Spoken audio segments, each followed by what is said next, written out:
Welcome to Spirit of Madikwa, Africa's Majesty. We're going to take you on a journey to a real safari. All right, you guys, hello again and welcome to Spirit of Madikwa, Africa's Majesty. In our today's episode, we are going to talk about more the nature and the landscape of Southern Africa, specifically about one part that is very dear to many people, that is very well known to many people, because the Kruger National Park is a main attraction in that area. It is called the lowveld.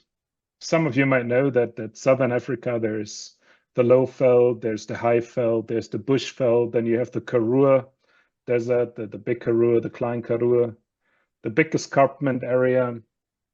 If you go a bit north, you have the Kalahari Desert, and then you go into Namibia with all these fancy desert / large beaches. But yeah, today we want to talk about the lowveld, and Arthur has a lot of interesting things to say about that, and I'm really curious what that is. Yeah, so the lowveld is probably one of my favorite areas to tour in South Africa. It's just got such a diversity. But you know, the thing is, a lot of the things that are really interesting about the lowveld is actually to do with the history and what happened there. Okay. So we've got a broad range to cover today. Oh, okay. Now this is going to be another interesting long episode. Yeah. You must just if I ramble too much, just if my brain shuts off, I'll interrupt you. Okay, no problem. So basically, you mentioned the topography of South Africa. Now, just to explain what the lowveld is, if the best analogy to explain what South Africa looks like is if you take a cereal bowl and you turn it upside down, and it forms this flat spot on top. Now, that would be the plateau of Southern Africa. And then on the one side, it drops down to sea level. And that is, it drops down very gradually through the Karoo, down to Durban, to the Garden Route, to Cape Town, down to sea level. But in the northwestern section, northeastern section, it drops really quickly. So to give you an idea, so somebody didn't really do a proper pottery, yeah? So kind of a well the thing is, the interesting thing about it is geologically we still don't know how it formed. Okay. We know that these mountains are pushing up. The escarpment is pushing up in the area of Barberton, Nelspruit. But we've got no idea what causes that geological upliftment.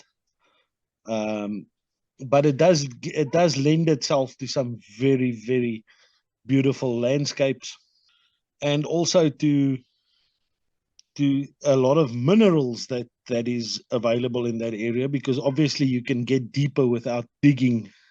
So you end up with a lot of gold fields and so on. So it's a very interesting scenario. But just to give you guys an idea about the scale, so Malalan Gate to the Kruger National Park is about 200 kilometers from the eastern coast of South Africa and Mozambique.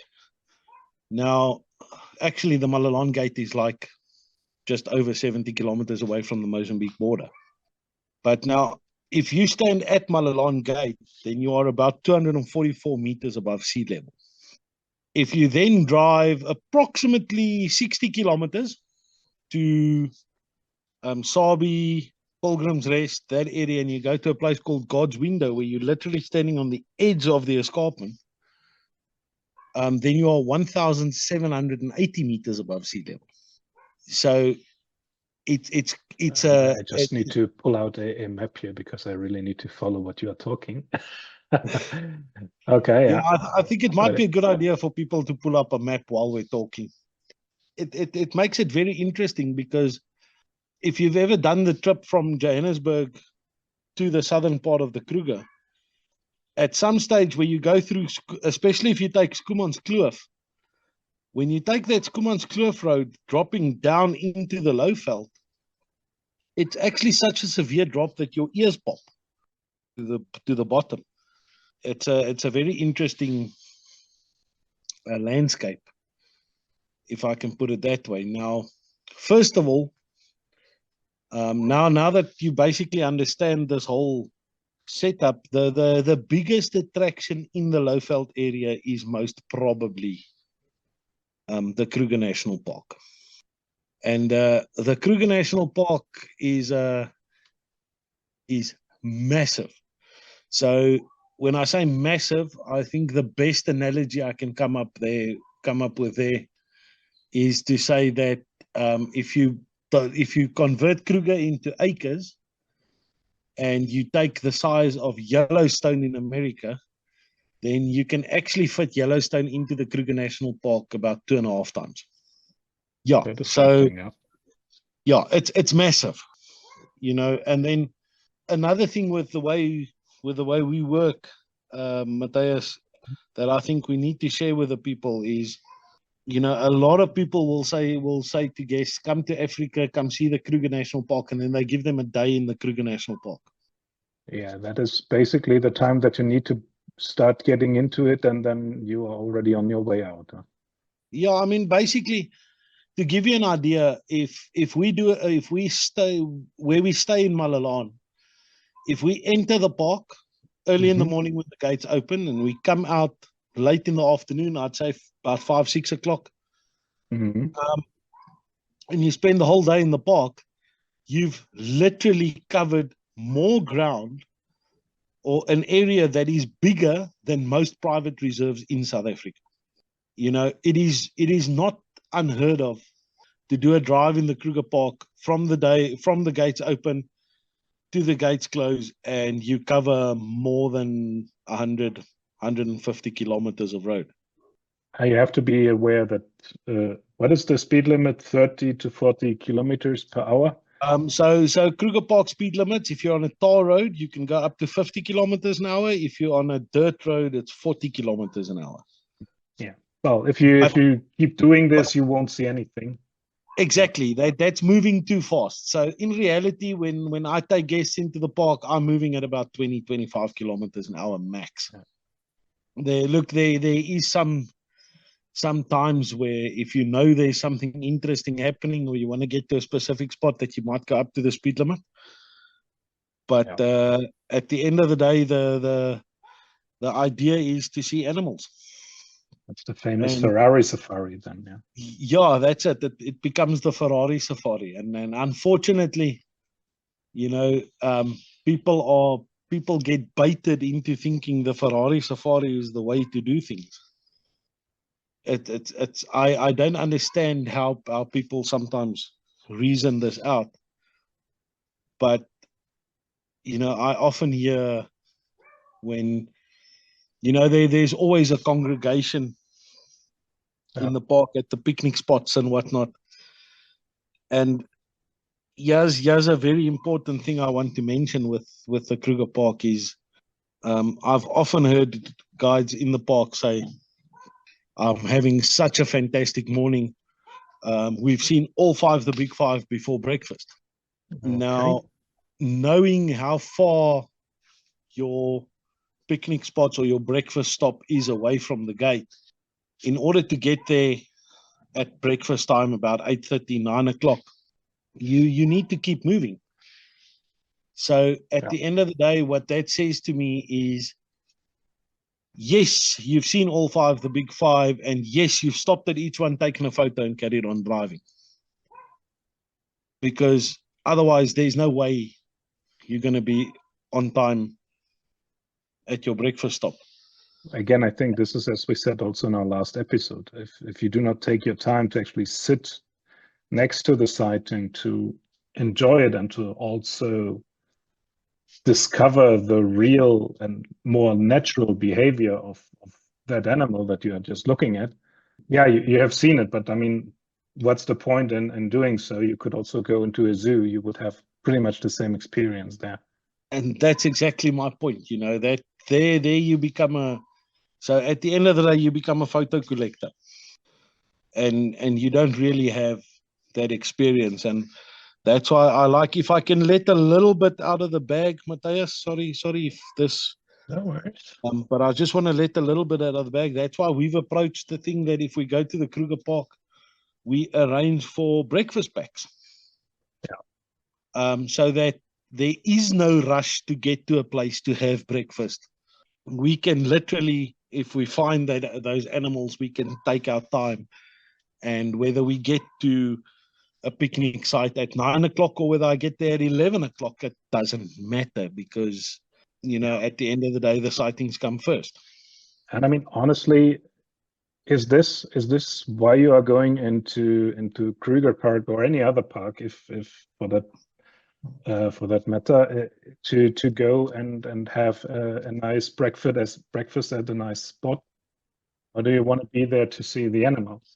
And I mean, for me, I would never understand why you would actually basically move away from a sighting because you need to get to a picnic spot at 10 o'clock. Yeah. Yeah, I mean, I would, and that's a big problem, so yeah, that's why we said from the start, when we started this thing, the whole idea is to do things differently. yeah. And I think that's one of the biggest things that we tackle that is different, is that we don't put these time constraints. Well, The the problem. park gives you constraints already. I mean, you have to be out by sunset, pretty much. Yeah. And that Yeah, is the so constraint that you already have. That is giving you some hard time at some point. But yeah. exactly. And then the other thing that you got to keep in mind is, and this is what I say that people never keep in mind, is when we plan a holiday, we tend to like to be organized and have a schedule. But what you forget is that the animals don't keep to a schedule. You can You know, try to train a leopard, yeah, but yeah, well, but it reminds me of one of my favorite sayings in West Africa. There's a saying that says, "Man wears the watch, but the animals have the time." yes, I heard that. That's cool, yeah. Yeah, and it's so true. I mean, we're the clock watchers. That leopard doesn't care, and most of the time, what I found is, if that leopard is in the tree, especially early in the morning, if you find a leopard early in the tree, at some point the sun's going to start baking that cat, Yeah. and at some point he is probably going to get out of that tree, Yes. because he'll probably end up going for a drink of water. Very natural behavior. Yeah, so that's where our knowledge comes in. We can start predicting these things. But now, yeah, so in Kruger Park it's always a bit of a gamble, but then again in every reserve it's a bit of a gamble. And what I mean by a gamble is, now I find the leopard in the tree and I sit there with that leopard, and yes, we might wait an hour for him to get out of that tree, but now comes the catch. You can go either two ways. He can either get off the tree, come towards you, and walk right across the road right in front of you, or he gets out of the tree and he moves the completely opposite direction of the road because he's got another watering hole somewhere that you don't know about. I mean, you lose, and then that'll be the end of the sighting. But at the end of the day, like I always say, if you don't put in the effort and wait, then you're not going to see. Then you're not going to see him walk in front of you in any case. Exactly. Yeah. So you have to put in that effort. But yeah, so that's the Kruger in a nutshell. One massive park, and I think the Kruger Park is so intense that at some stage, we must do a talk just about the Kruger, because there is so much to share. Yeah. That if I start going down that rabbit hole, then that's all we're going to be talking about today. Yeah. Then this is going to be a full day talk. Yeah, it is. It could be. So, but now, what I want people to wrap their heads around is the lowveld is not just about nature. It's historically it's a very rich area. So the fact that we today have the Kruger Park, the fact that we have all these attractions on the lowveld, all of that stems from the history of that area, and the main driving factor there would be gold. Most of the towns, Sabi, Pilgrim's Rest, Barberton, are all there because of gold discoveries. I think it's the same like with Johannesburg, no? Yeah, well, Johannesburg, yeah, Johannesburg is a bit off the wall when it comes to gold. I mean, the Witwatersrand is the Yeah. richest gold seam that Yeah. Sorry for it, the sidetrack here, but this always hit me when people talk to me. I mean, Johannesburg is like what you say, 1,700 meters elevation. There's no fresh water supply, and it is the biggest city in South Africa. yeah. So actually, Johannesburg has got an interesting distinction. It's the biggest city in the world not built next to a water source. Yes. So the water for Johannesburg comes from the Vaal Dam, which is about 50 kilometers away. Oh yeah, that's in the south, right? Yeah. Yeah, so that's towards Parys, towards the Free State, which is another area we'll be talking about Oh soon, because yes. we've also got a World Heritage site that Yeah, but that sorry for the distraction here. I just this gold thing is always hits me. Yeah. yeah, no, look, so South Africa is very lucky with the amount of minerals that we have. Yeah. Um, so so the Lowveld really became like a frontier town, if I can put it that way. So that was pretty much as the people moved into moved up for the gold rush. You know, where the Kruger National Park is today, that entire area was uninhabited. Yes, there were local some local villages and so on, and that's a discussion for another day. But that was there. But I mean, from a Western settling point, building towns, building mines, and things like that, pretty much the escarpment is where people stopped, and Hmm. everything up from there was just everything north of there was just the Wild West. It's an interesting thing that just to explain how the setup worked. So just the names give it away. So on the escarpment, you've got these three main towns, which is Barberton, Sabi, and then Pilgrim's Rest, and then Graskop. Now, Graskop is a bit of a different story, but all three, Barberton, Pilgrim's Rest, and Sabi, was all settled because of gold. And then you don't really have any towns further on. The only towns further on are like Hazyview and Malalan, and they were both settled much later when tourism started to become a thing in the park. It's tourism towns. But just to give you an idea, like I said, if you look at the names, say you've got Pilgrim's Rest, you've got Sabi, you've got Barberton, and then back in the 1800s and the early 1900s, the next place that had a name was literally up north, just before the Mozambique border in the Kruger National Park. There is an area called Crook's Corner, and it's quite interesting. The reason why they call it Crook's Corner is if you think about being a crook is being a thief. So that's where if the guys broke the law in somewhere and the police were looking for them, that's where they would go and hide, because it's so far into the wilderness that the police wouldn't go looking for you there. It's Uh, basically already putting yourself into arrest. yeah, basically you're putting yourself under bush arrest, which is preferable to jail, but yeah, you're still basically a prisoner out there. Now, a couple of the things that I feel is important is, you know, when we go to the Kruger Park, the area around the park shouldn't be forgotten, because it's important to understand what happened around the park that led up to the formation of the Kruger National Park. And I think on that note, I'll start off with Graskop. So Graskop was actually a farm that belonged to a gentleman by the name of Abel Erasmus. Now, Abel Erasmus was actually a visionary. He was, by profession, he was a road builder. So if you go from the three rondavels and you go around Leidenburg back towards Johannesburg, then there's actually a road called the Erasmus Pass. And he built that road. That was his main job.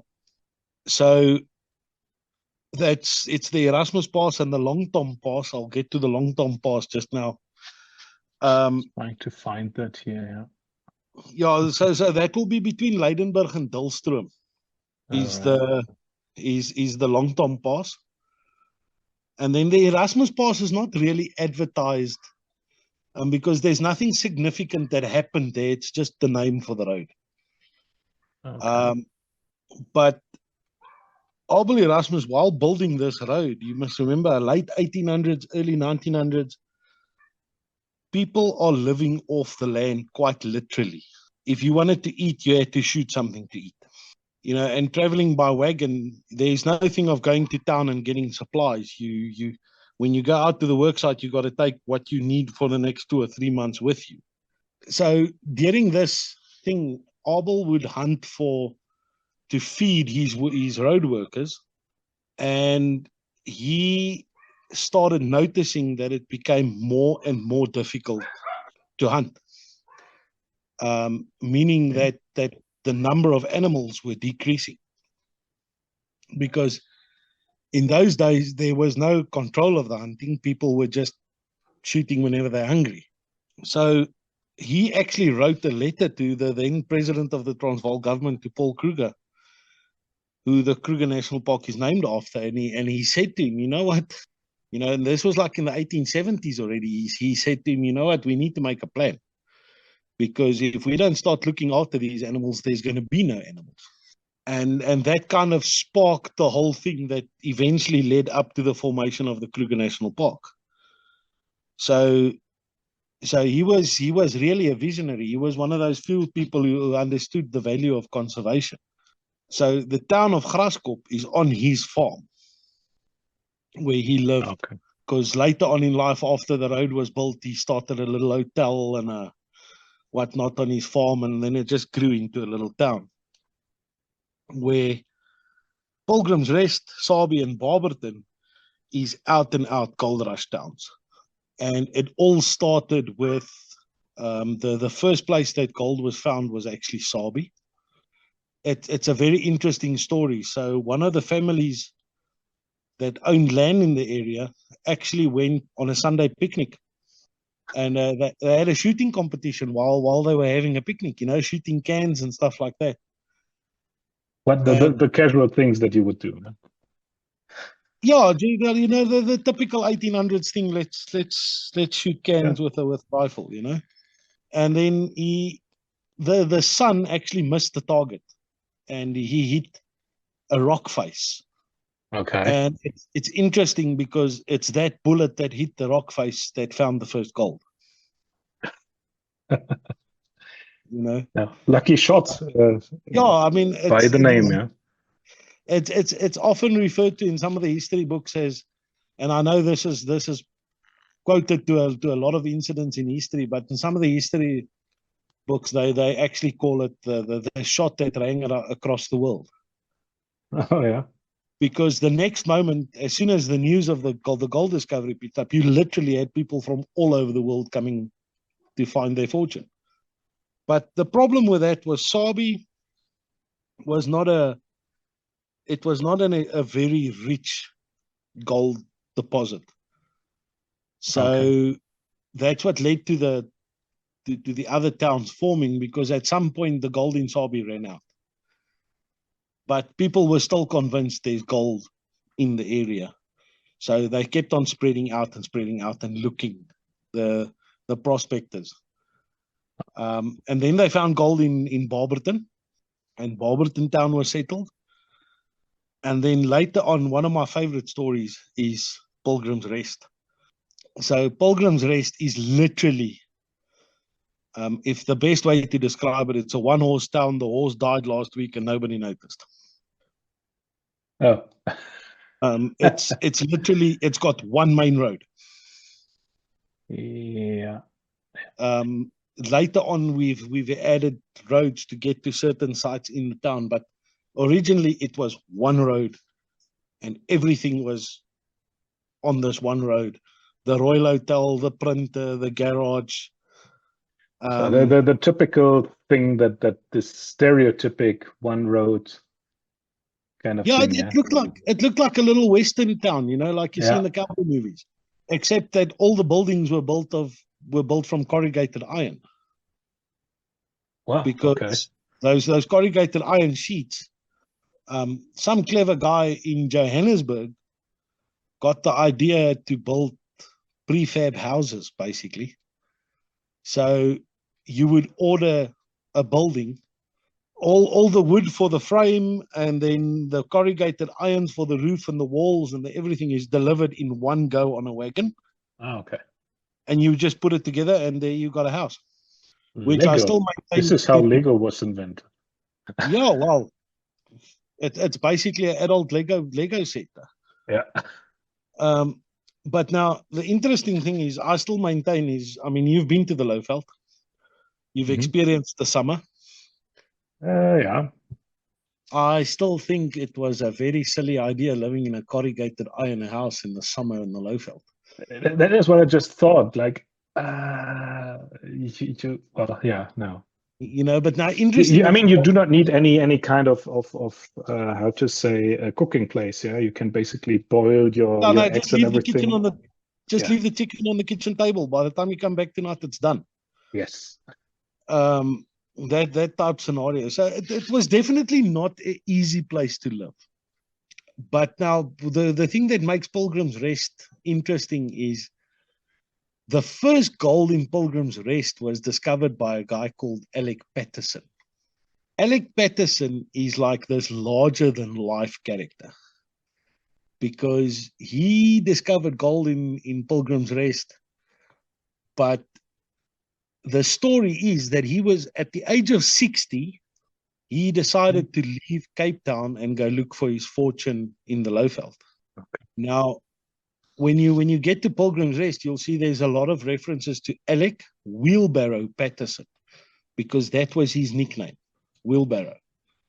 Wheelbarrow, okay. Yeah, so everything he owned, it was a tent, a shovel, everything he literally owned fit into a wheelbarrow. And he literally took that wheelbarrow and he walked from Cape Town to the lowveld. Oh, that's a trip. Yeah, that's, you know, at 60 years old, yeah, they don't make people like that anymore. No. You know, and he eventually discovered gold and he struck it quite rich. He made a lot of money, but he never got to the point where he built a mansion or he built a house. He was always this wanderer, just his wheelbarrow, and he would disappear out of Pilgrim's Rest town for weeks on end with his wheelbarrow and come back with a whole load of gold.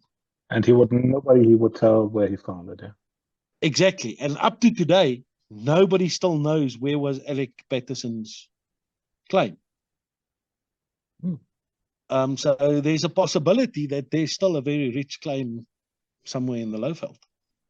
You know, there's I would assume that people have found that already, but nobody has definitively found Alec Patterson's claim. You see, most of the gold in Pilgrim's Rest was alluvial gold, so it was you had to pan in the river to find the gold. okay. Alec had a place where he was actually digging for gold. Okay. So it had to be somewhere in those mountain crevices, somewhere he found a seam of gold. But unfortunately, he passed away without telling anybody where it is. Those people are so mean. Yeah, so it's very evil of them. But visiting Pilgrim's Rest is like one of the it's like going through a time warp. And now this is going to sound very morbid, but my favorite place to go visit in Pilgrim's Rest is the cemetery, because it just gives you such a, if you walk through the cemetery and read the gravestones, it just gives you such a trip down history lane. Yeah. For example, there's one grave that is a Swedish miner, a Swedish prospector, and on the gravestone, they put it out there that this man died penniless. He had nothing. But because he was such a good man, his friends came together and had this tombstone made for him. Oh, that is so nice. Yeah, it's interesting. But Pilgrim's Rest as a town just has this, I always say if there was if it was back in the day, I'm pretty sure that the traffic lights would say shoot, don't shoot, shoot, don't shoot, because it was a rough place. Okay. And when I say it was a rough place, I'll share with you a couple of stories that comes out of Pilgrim's Rest just for the laughs. So they had a little Catholic church because the missionaries also wanted to go and mission to the miners. But one of the things with the local priest is he would go around from miner to miner from their claims, because everybody was living in tents. Mm-hmm. Where you digging for gold, that's where you live. And he would go from miner to miner and visit them and chat to them and try and give them support and all that. But now the unfortunate side effect of that was when you go and visit the miner, he says, oh, well, while you're here, let's take a break. And he takes out the bottle of whiskey and you get a shot of whiskey. Mm. So at the end of the day, the priest was a raging alcoholic. And it was so bad that if there was a christening or a wedding or something important happening on the Sunday, they would actually, as a town, come together, chase the priest down, and tie him to a post in the Royal Hotel so that he can't drink, so that he's sober for the service the next morning. Oh man. And I've often said, I would love to just chat to those characters because they must have been interesting people. Oh yes. So, and then there's the story of the two sisters, the two American sisters who came out prospecting for gold, and apparently they were quite good looking. Mm-hmm. And all the men were after them. But they were, I don't know how to say it in a nice word, but they were very ladies of low morals. Okay. Mm-hmm. So basically every man in the town knew them intimately. Okay. And it got this to the is point, their way of prospecting then?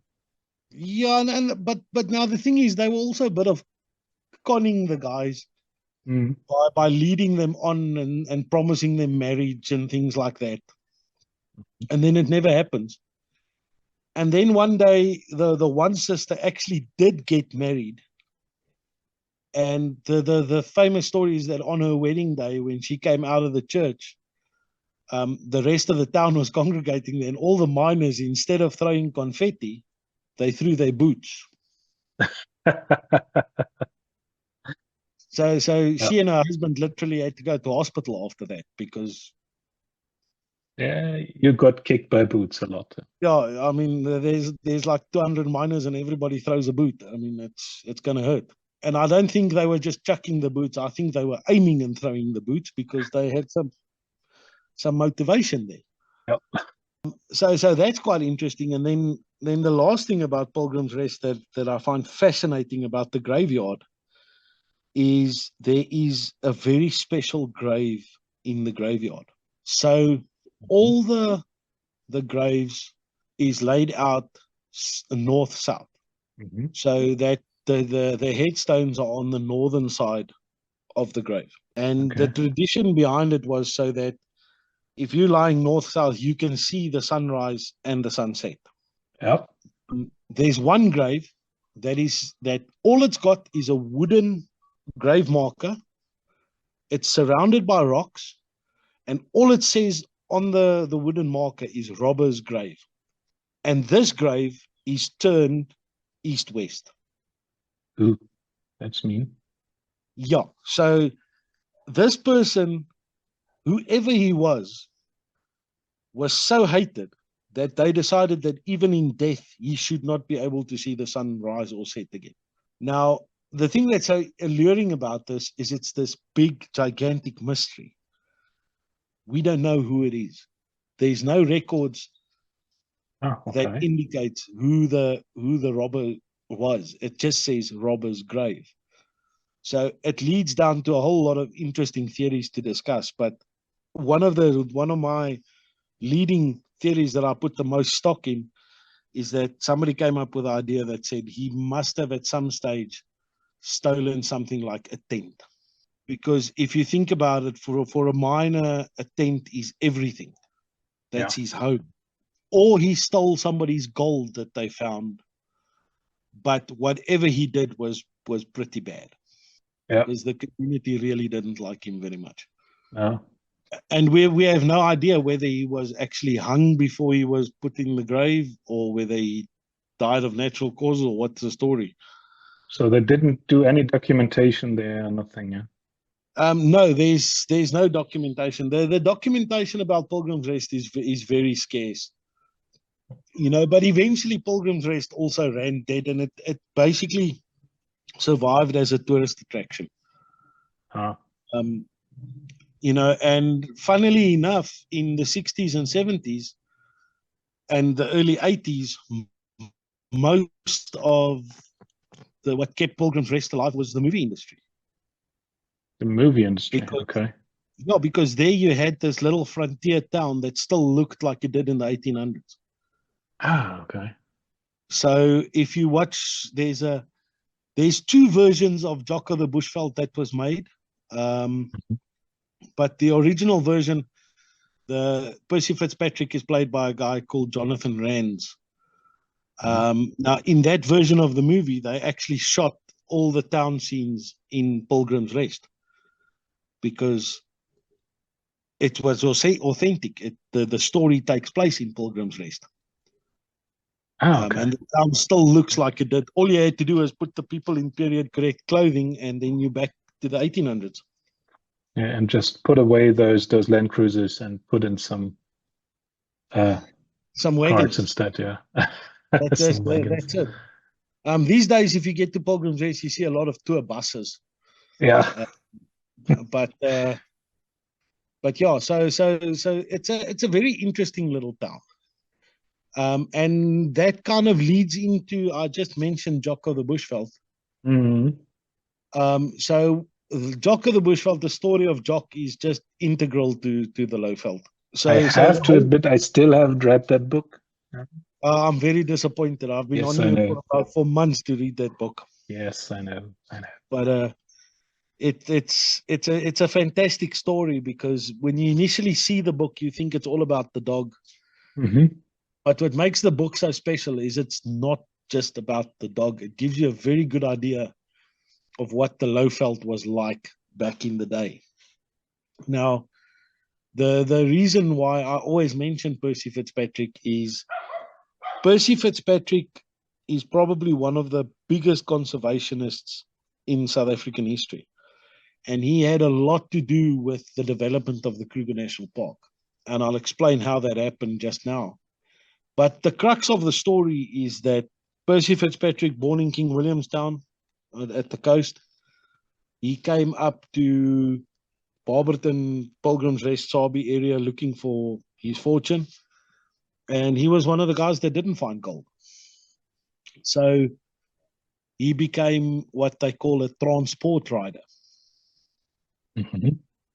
And so how the life of a transport rider worked is people would order things to get it to the towns, but the closest harbor was Delagoa Bay, which is today Maputo in Mozambique. Oh. And these guys would take their wagons, move down the escarpment, down that mountain range, through what today is the Kruger National Park to Delagoa Bay, collect whatever the people ordered that was dropped off at the harbor. And that could be anything from fine china to a piano. Load all that on their wagon and then bring it back and deliver it to the town, and you would get paid a fee for delivering the goods. So basically like Amazon. But pretty much they were the wagon version of Amazon. Now this is where the whole history and the Kruger Park comes together, because basically if you read the book from Percy Fitzpatrick, everything that happened to him happened in what is today the Kruger National Park. Right. There's very few places, like he talks about Paradise Camp. Paradise Camp still exists. It's a place where they would spend the months where they couldn't travel. I believe it was the summer months. It was too hot. So everything happened in the Kruger National Park, and I'd like to share this story because it just gives you an idea of how rugged that place was. So, like I said earlier, if they were moving like that, they would live off the land. They couldn't take vegetables or stuff with them because you had no refrigeration or anything like that. So vegetables wouldn't last long. So what they would do is they mainly used stuff like flour, condensed milk, coffee and tea is what they would take with them, and the rest you find along the way. One of the concepts they had was called the hunter's pot. And it is the most fascinating thing for me when I think about it. So they had this big 3-legged pot hanging off the back of a wagon. Now, you know what a potjie is? No, probably not. No. The stew that we normally serve that's in the black pot. Okay. So that's called a potjie. But now take that pot and make it about 10 times bigger. And that's the pot they would carry with them. Good. And so their first rule was you don't waste anything. So when they went out, let's say on the first or second day, somebody would go hunting so that they would have meat for food. And let's say it's you and me traveling, and you go and hunt and you shoot an impala. What we do is we butcher the impala, and everything except for the intestines, and the skin and the hooves, everything else goes into the pot. So lungs, heart, liver, kidneys, everything goes into the pot. And you add your little bit of vegetables that you have, and we start a stew. And how Percy Fitzpatrick describes it, how it would work is once we're finished having that stew tonight, we just hang it on the back of the wagon. And tomorrow morning, you take some of that cold stew that's congealed, with all the fats and stuff, and that goes onto something they call a doughboy, which was flour and water to make a dough, and then you cook that on the fire to make like a primitive bread. And kind of a hamburger then. Yeah, I actually say to people it must have been more like brawn. This congealed fatty mash with pieces of meat and vegetables in it. So you'd cut a piece of that off, stick it on a doughboy, and that's your breakfast. And tonight, when you get to the camp again, that same pot gets taken off, put on the fire, and you just bring it to a boil, and then everybody eats again. And that cycle would carry on up to the point where you need another impala. Up to the point where the pot gets about a third of the way full. And then the next guy goes and hunts. And whatever he shoots, you don't. Now, one of the animals that they hunted the most was wildebeest, because there's so many wildebeest. He would shoot a wildebeest, and you never empty the pot. You just add. Okay. And they would keep that pot going all the way from leaving Pilgrim's Rest or Barberton, wherever they departed from, to Delagoa Bay, and that trip could take them 6 months. So it was literally a case of, at some point, that meat has to be semi-rotten. Yeah. But the idea that if you cook it, if you just boil it well enough, then it's safe to eat. And that's how these people lived. That was their day-to-day life, One of the things I like doing in the Kruger National Park is, wait, before I get to that, let me just explain. So Percy Fitzpatrick, at the end of the day, ran into troubles. He lost his transport business, and he went to go work for Standard Bank in Pilgrim's Rest. And he was working as a bank clerk. And over the years, he worked himself up until he was eventually the CEO of Standard Bank South Africa. Wow.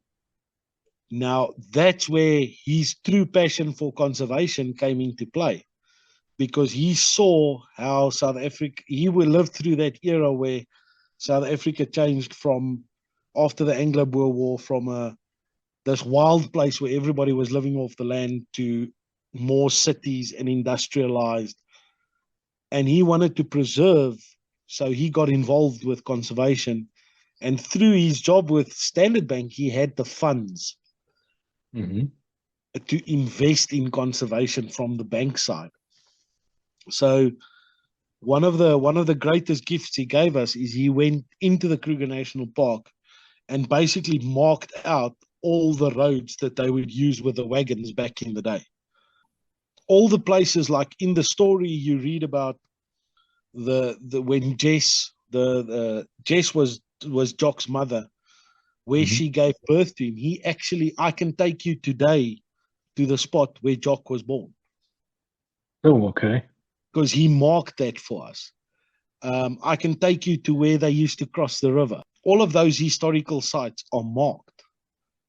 Wow. And it's interesting when you start paying attention to the history of the park, how you come up with certain things that, shall I say, went wrong along the way.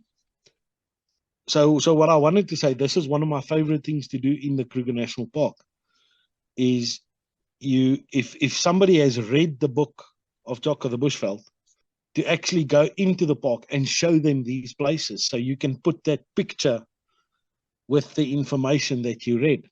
Would be awesome, man. Well, sometimes if people are interested in history, I'll actually take a copy of the book with, and I'll go to one of the historical spots and then give people a chance to read the little passage in the book about what happened there, what makes this place so special, and why is it marked as a historical site. But now, one of the things that, like I say, that where you pick up on things that went wrong, when you go in from Hazy View through Numbi Gate, I'm sure you've been there, Matthias.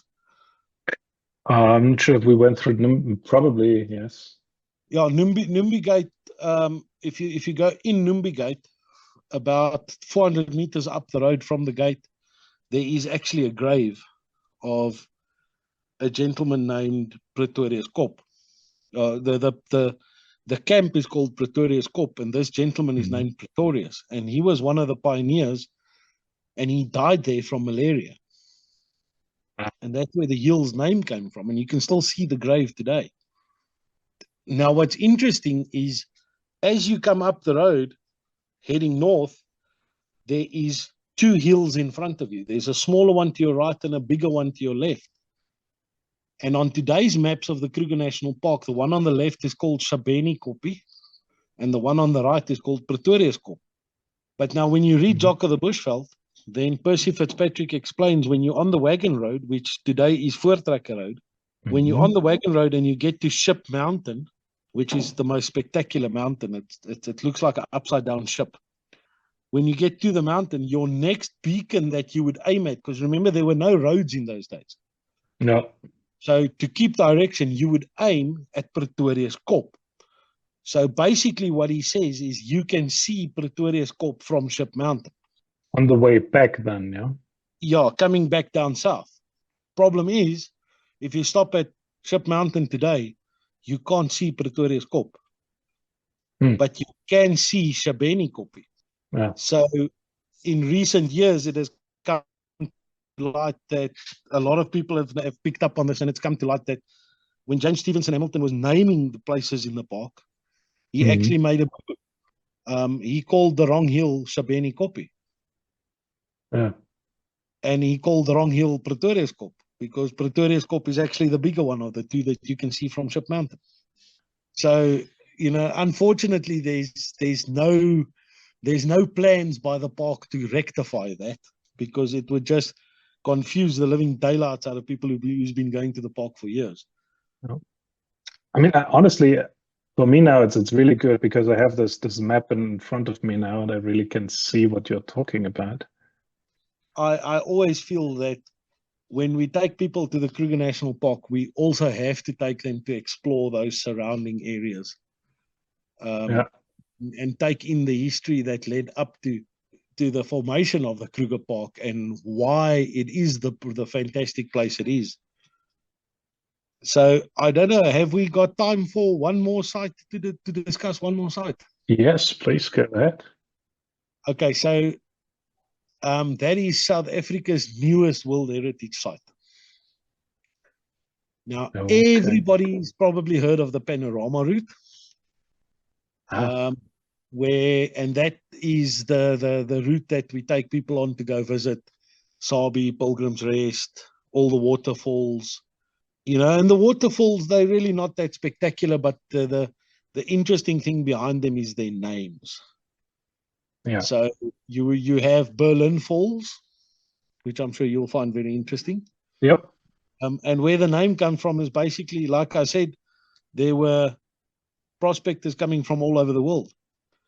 And as in most cases, people from a certain nationality would stick together, and they would name things in the area, things that they know. So Berlin Falls is not far from the German mining camp. And the German miners named it after Berlin. It's a little piece of home. And same with Lisbon Falls, named by the Portuguese. Yeah. But my absolute favorite is you drive past the Mac Falls. Yeah. And those were Australians, yeah? No. Funny enough, it wasn't. So basically, Mac Falls is where there was a whole bunch of Scottish guys camped. Scottish. Is President Brandt visited the area, and he was like, as a president would do, meeting the people and finding out how they're doing. And walking through this area close to Mac, he was speaking to all these Scottish guys, and it's McDonald and McDougall and McThis and McThat. And he eventually said to them, you know what, guys, your surnames are so difficult, because he was originally Dutch. Yeah. He said, your surnames are so difficult to pronounce, I'm just going to call you guys Mac. And it stuck, and they named the falls Mac Falls. It's interesting, but now more towards Barberton side, which is not on the Barberton is not on the Panorama route. There is a brand new, well, I say brand new because hardly anybody ever goes there. It's one of those sites that is kind of forgotten, but it's an absolute gem. Is the Genesis route. And the Genesis route is, if you can recall earlier on, I said this upliftment of the mountains makes for some very interesting discoveries. Yeah. It's exactly what's happening there. When we stand in that area, we can look at the side of the escarpment, and you can see all those geological layers basically taking you back in time. So you can see what that area looked like very long ago, and why it became important for me is there is one layer of rock there that is called the Barberton Greenstone Belt. Now, the greenstone is, for a long time it was very confusing because it's sandstone, but it's green. And nobody could make sense of this until we started being able to look at things more closely with electron microscopes and stuff. And we realized that the reason why it's green is it's fossilized algae. Oh, So the algae fossilized in the sand that was compressed to form the sandstone and giving it a green color. But here's the kicker: those rocks are just over 4 billion years old. So 4 billion or million? billion with a Okay. B. Okay. So basically, what it means is that it is one. I'm not 100% sure, but I believe it is the oldest form of life that we have ever found evidence of life on planet Earth. That's what I So asked. Why I asked 4 billion. Yeah, this is. yeah, so basically, I mean, the current estimate is the planet is about 4.5 billion years old. Mm. So with those rocks being 4 billion, I'm not 100% sure on the date. It's between 4 and 4.3 billion years. Mm. I don't want to give away too much. We'll give people way more information when we're standing there with it. Mm. But literally what that means that if Darwin is correct and all life came from the first single cellular organism, then Here we go. yeah, you can literally go and say hello to grandpa. Yeah. So that's just for me it's almost a spiritual experience going there and touching that rock and knowing, man, that's where it all started, huh? Yes. Wow. And then on this route, as you go through, you can see the various stages of what the area went through. So obviously it was first an inland ocean. Mm. Later on, there was actually a beach. And you can see in the formation of the sandstone where the dune on the beach was standing. It's a phenomenal experience. But also keep in mind now, while you're going down looking at all these geological sites, you're also traveling along the edge of the escarpment. Yeah. The views are just spectacular. It's one of those little, I would call it the hidden gems, because it's just not frequented very often. Mm. And unfortunately, it's such an important site that UNESCO has deemed it a World Heritage Site. Okay, that's good. But most South Africans drive straight past it. They don't know it's there. Okay, that's good.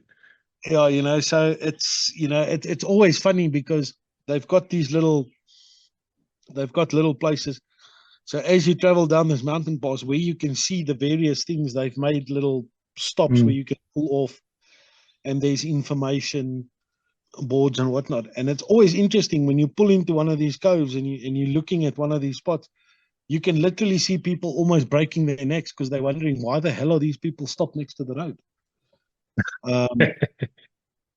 And they've got no idea what you're actually looking at. So it's always great fun to do that one. Yeah, so you just have to wave to them. Hey, you guys. No, you just politely, how's it? Enjoy your day. Yep. Um, Just visiting grandpa. All yeah, good. just but so the lowveld. I hope we gave people an idea now about that it's not just always about the animals and the big five, and that there's so much more happening around the Kruger National Park. Yeah. And that's the great thing with South Africa. Even if you go to the Karoo, Mm. all those towns have got stories, and sometimes it's important that you understand, because the reality is, if it wasn't for the gold rush, Abel Erasmus would never been asked to build that road. If Abel Erasmus had never been asked to build that road, we Mm. probably would have hunted all those animals to extinction. Yeah. But because he was there at the right time, at the right place, noticing what's going on, he managed to get the ball rolling.